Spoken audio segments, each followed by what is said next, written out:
Bacaan Alkitab 22 Oktober 2021. 2 Raja-Raja pasal 3, 2 Tesalonika pasal 3, Daniel pasal 7, Mazmur pasal 114 dan Mazmur pasal 115. 2 Raja-Raja pasal 3.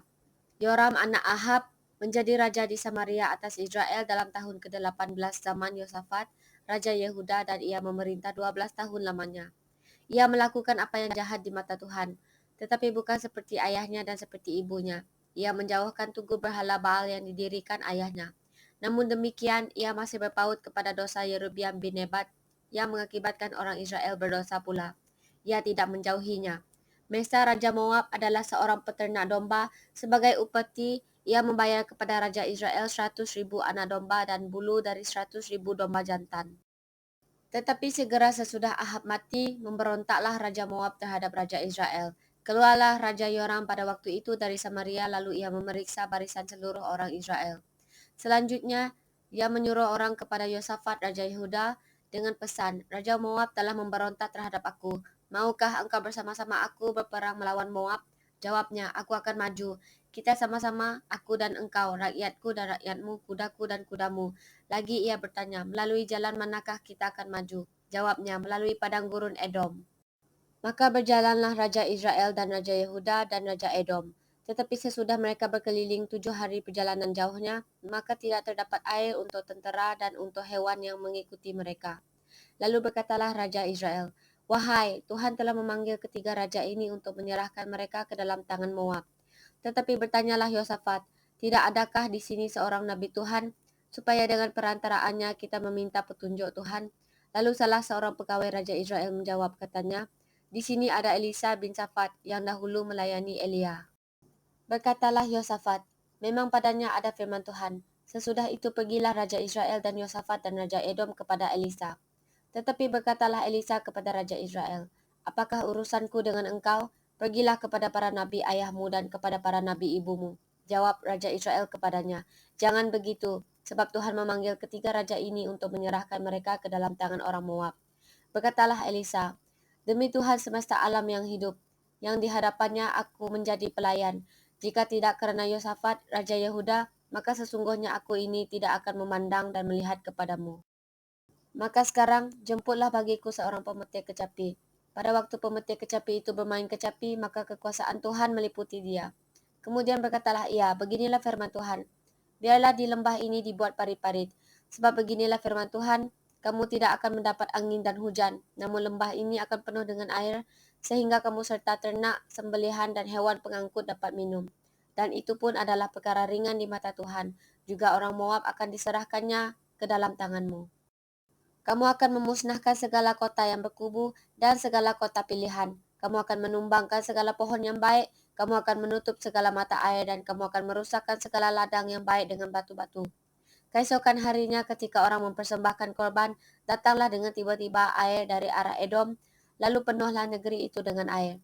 Ketika didengar seluruh orang Moab bahwa ketiga raja itu telah maju memerangi mereka, maka dikerahkanlah semua orang yang masih sanggup menyandang pedang, bahkan orang-orang yang lebih tua juga. Kemudian mereka ditempatkan di tepi perbatasan. Keesokan harinya pagi-pagi, ketika matahari bersinar atas permukaan air itu, tampaklah kepada orang Moab itu bahwa air di sebelah depannya merah seperti darah. Lalu berserulah mereka, itu darah. Tentulah raja-raja itu telah berbunuh-bunuhan yang seorang membunuh yang lain. Maka sekarang marilah menjarah, hai orang-orang Moab. Tetapi ketika mereka sampai ke perkemahan orang Israel, maka bangkitlah orang Israel itu lalu memukul orang-orang Moab, sehingga mereka lari dari situ. Dan makin jauhlah mereka menerobos ke dalam Moab, sambil menewaskan orang-orang Moab itu. Mereka meruntuhkan kota-kota dan menutupi setiap ladang yang baik dengan batu, karena setiap orang melemparkan batu ke atasnya. Mereka menutup segala mata air dan menumbangkan segala pohon yang baik, sampai hanya Kir Hareset saja yang ditinggalkan. Tetapi kota ini ditembaki oleh orang-orang pengumban dari segala penjuru. Ketika Raja Moab melihat bahwa peperangan itu terlalu berat baginya, diambilnyalah 700 orang pemegang pedang bersama-sama dia untuk menerobos ke jurusan Raja Edom, tetapi tidak berhasil. Kemudian ia mengambil anaknya yang sulung yang akan menjadi raja menggantikan dia, lalu mempersembahkannya sebagai korban bakaran di atas pagar tembok, tetapi kegusaran besar menimpa orang Israel sehingga mereka berangkat meninggalkan dia dan pulang ke negeri mereka. 2 Tesalonika pasal 3.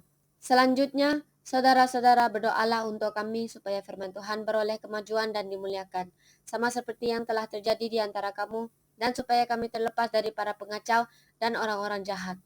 Sebab bukan semua orang beroleh iman, tetapi Tuhan adalah setia. Ia akan menguatkan hatimu dan memelihara kamu terhadap yang jahat.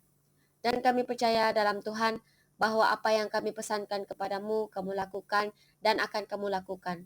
Kiranya Tuhan tetap menunjukkan hatimu kepada kasih Yahweh dan kepada ketabahan Kristus. Tetapi kami berpesan kepadamu, saudara-saudara, dalam nama Tuhan Yesus Kristus, supaya kamu menjauhkan diri dari setiap saudara yang tidak melakukan pekerjaannya dan yang tidak menurut ajaran yang telah kamu terima dari kami. Sebab kamu sendiri tahu bagaimana kamu harus mengikuti teladan kami, karena kami tidak lalai bekerja di antara kamu, dan tidak makan roti orang dengan percuma. Tetapi kami berusaha dan berjerih payah siang malam, supaya jangan menjadi beban bagi siapapun di antara kamu. Bukan karena kami tidak berhak untuk itu, melainkan karena kami mau menjadikan diri kami teladan bagi kamu, supaya kamu ikuti. Sebab juga waktu kami berada di antara kamu, kami memberi peringatan ini kepada kamu. Jika seorang tidak mau bekerja, janganlah ia makan. Kami katakan ini karena kami dengar bahwa ada orang yang tidak tertib hidupnya dan tidak bekerja, melainkan sibuk dengan hal-hal yang tidak berguna. Orang-orang yang demikian kami peringati dan nasihati dalam Tuhan Yesus Kristus, supaya mereka tetap tenang melakukan pekerjaannya dan dengan demikian makan makanannya sendiri. Dan kamu, saudara-saudara, janganlah jemu-jemu berbuat apa yang baik. Jika ada orang yang tidak mau mendengarkan apa yang kami katakan dalam surat ini, tandailah dia dan jangan bergaul dengan dia, supaya ia menjadi malu. Tetapi janganlah anggap dia sebagai musuh, tetapi tegurlah dia sebagai seorang saudara. Dan ia, Tuhan damai sejahtera, kiranya mengaruniakan damai sejahteranya terus-menerus dalam segala hal kepada kamu. Tuhan menyertai kamu sekalian. Salam daripadaku, Paulus. Salam ini kutulis dengan tanganku sendiri. Inilah tanda dalam setiap surat. Beginilah tulisanku. Kasih karunia Yesus Kristus Tuhan kita menyertai kamu sekalian. Daniel pasal 7. Pada tahun pertama pemerintahan Belshazzar, Raja Babel, bermimpilah Daniel dan mendapat penglihatan-penglihatan di tempat tidurnya. Lalu dituliskannya mimpi itu, dan inilah garis besarnya. Berkatalah Daniel demikian, pada malam hari aku mendapat penglihatan, tampak keempat angin dari langit mengguncangkan laut besar. Dan empat binatang besar naik dari dalam laut, yang satu berbeda dengan yang lain. Yang pertama rupanya seperti seekor singa dan mempunyai sayap burung Raja Wali. Aku terus melihatnya sampai sayapnya tercabut dan ia terangkat dari tanah dan ditegakkan pada dua kaki seperti manusia, dan kepadanya diberikan hati manusia. Dan tampak ada seekor binatang yang lain, yang kedua rupanya seperti beruang. Ia berdiri pada sisinya yang sebelah, dan 3 tulang rusuk masih ada di dalam mulutnya di antara giginya. Dan demikianlah dikatakan kepadanya, ayo makanlah daging banyak-banyak. Kemudian aku melihat, tampak seekor binatang yang lain rupanya seperti macan tutul, ada 4 sayap burung pada punggungnya, lagi pula binatang itu berkepala 4, dan kepadanya diberikan kekuasaan. Kemudian aku melihat dalam penglihatan malam itu, tampak seekor binatang yang keempat, yang menakutkan dan mendahsyatkan, dan ia sangat kuat. Ia bergigi besar dari besi, ia melahap dan meremukkan, dan sisanya diinjak-injaknya dengan kakinya. Ia berbeda dengan segala binatang yang terdahulu, lagi pula ia bertanduk 10. Sementara aku memperhatikan tanduk-tanduk itu, tampak tumbuh di antaranya suatu tanduk lain yang kecil, sehingga 3 dari tanduk-tanduk yang dahulu itu tercabut, dan pada tanduk itu tampak ada mata seperti mata manusia dan mulut yang menyombong. Sementara aku terus melihat, takhta-takhta diletakkan, lalu duduklah yang lanjut usianya, pakaiannya putih seperti salju, dan rambutnya bersih seperti bulu domba. Kursinya dari nyala api dengan roda-rodanya dari api yang berkobar-kobar. Suatu sungai api timbul dan mengalir dari hadapannya. 1000 kali beribu-ribu melayani dia, dan selaksa kali berlaksa-laksa berdiri di hadapannya. Lalu duduklah majelis pengadilan dan dibukalah kitab-kitab. Aku terus melihatnya. Karena perkataan sombong yang diucapkan tanduk itu, aku terus melihatnya sampai binatang itu dibunuh. Tubuhnya dibinasakan dan diserahkan ke dalam api yang membakar. Juga kekuasaan binatang-binatang yang lain dicabut dan jangka hidup mereka ditentukan sampai pada waktu dan saatnya. Aku terus melihat dalam penglihatan malam itu, Tampak datang dengan awan-awan dari langit seorang seperti anak manusia, datanglah ia kepada yang lanjut usianya itu, dan ia dibawa ke hadapannya. Lalu diberikan kepadanya kekuasaan dan kemuliaan dan kekuasaan sebagai raja. Maka orang-orang dari segala bangsa, suku bangsa, dan bahasa mengabdi kepadanya. Kekuasaannya ialah kekuasaan yang kekal, yang tidak akan lenyap, dan kerajaannya ialah kerajaan yang tidak akan musnah. Maka aku, Daniel, terharu karena hal itu, dan penglihatan-penglihatan yang kulihat itu menggelisahkan aku. Lalu kudekati salah seorang dari mereka yang berdiri di sana dan kuminta penjelasan tentang semuanya itu. Maka berkatalah ia kepadaku dan diberitahukannya lah kepadaku maknanya.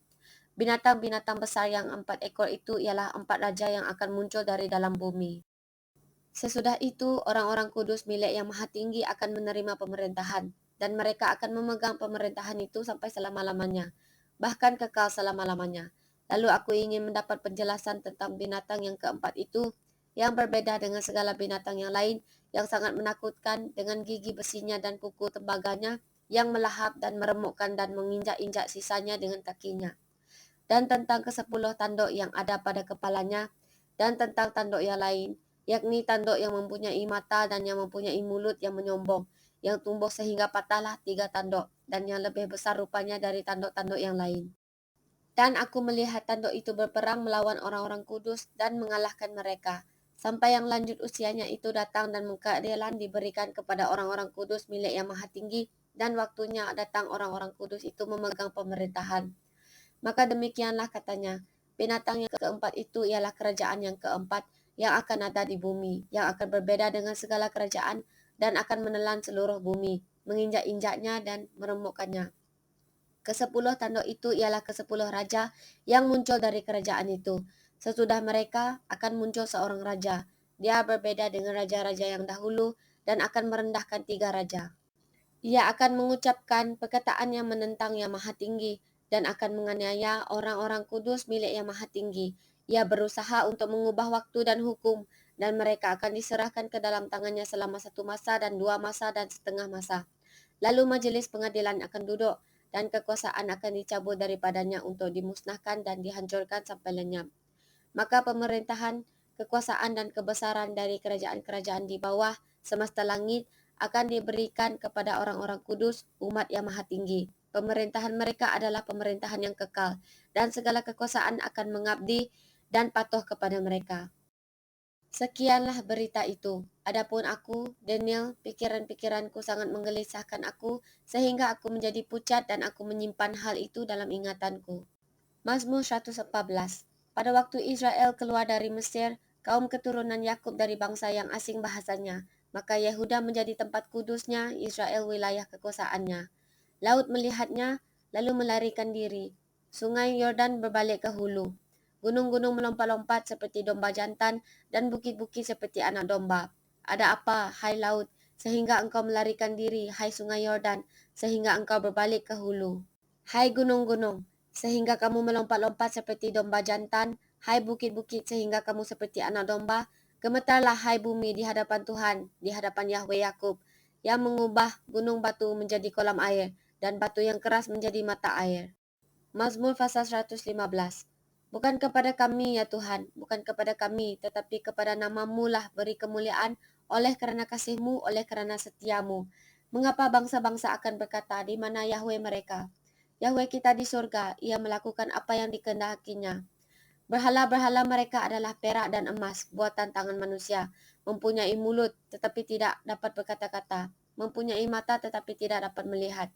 Mempunyai telinga, tetapi tidak dapat mendengar. Mempunyai hidung, tetapi tidak dapat mencium. Mempunyai tangan, tetapi tidak dapat meraba-raba. Mempunyai kaki, tetapi tidak dapat berjalan. Dan tidak dapat memberi suara dengan kerongkongannya. Seperti itulah jadinya orang-orang yang membuatnya dan semua orang yang percaya kepadanya. Hai Israel, percayalah kepada Tuhan. Dialah pertolongan mereka dan perisai mereka. Hai kaum Harun, percayalah kepada Tuhan. Dialah pertolongan mereka dan perisai mereka. Hai orang-orang yang takut akan Tuhan, percayalah kepada Tuhan. Dialah pertolongan mereka dan perisai mereka. Tuhan telah mengingat kita. Ia akan memberkati kaum Israel, memberkati kaum Harun. Memberkati orang-orang yang takut akan Tuhan, baik yang kecil maupun yang besar. Kiranya Tuhan memberi pertambahan kepada kamu dan kepada anak-anakmu. Diberkatilah kamu oleh Tuhan yang menjadikan langit dan bumi. Langit itu langit kepunyaan Tuhan, dan bumi itu telah diberikannya kepada anak-anak manusia. Bukan orang-orang mati akan memuji-muji Tuhan, dan bukan semua orang yang turun ke tempat sunyi, tetapi kita akan memuji Tuhan sekarang ini dan sampai selama-lamanya. Haleluya.